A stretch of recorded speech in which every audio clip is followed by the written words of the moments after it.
వరంగల్ జిల్లాలో కుల బహిష్కరణ ఘటన వెలుగు చూస్తుంది. పర్వతగిరి మండలం గోపన్పల్లిలో ముదిరాజ్ సామాజిక వర్గానికి చెందిన రమేష్ అనే వ్యక్తిని కుల పెద్దలు వెలివేశారు. ఓ పెళ్లిలో కుల కట్టుబాట్లపై ప్రశ్నించేందుకు పెద్దల ఆగ్రహం వ్యక్తం చేశారు.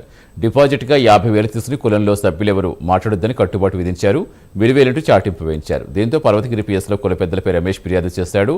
ముందస్తు బెయిల్ తీసుకుని ఊళ్ళోనే తిరుగుతున్న నిందితులు తనను మళ్లీ బెదిరిస్తారని బాధితుడు ఆరోపిస్తున్నారు. సంఘంలో ఒక సూర మధుకర్ అనే ఇంటికాడ మన పూలపాల భోజనం జరిగింది.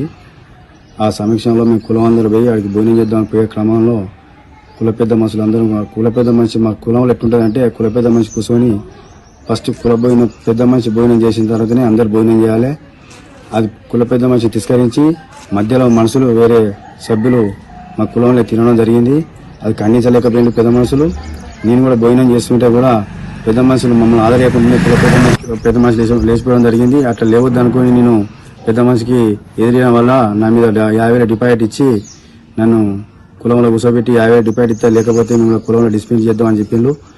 అదే నాకు కులంలో మా పెద్ద మనుషులు కూడా కులంలో కూర్చొని న్యాయం చేసుకుందాం అనుకుంటే కుల పెద్ద మనుషులలో కూర్చుంటే మా పెద్ద మనుషులు కూడా ఇది తప్పు లేదు రమేష్ అని చెప్పడం జరిగింది. దాని తర్వాత మా కుల పెద్ద మనుషులు ఏం చేశారంటే తప్పు లేదన్న కాకుండా కానీ ఈ పెద్ద మనుషులు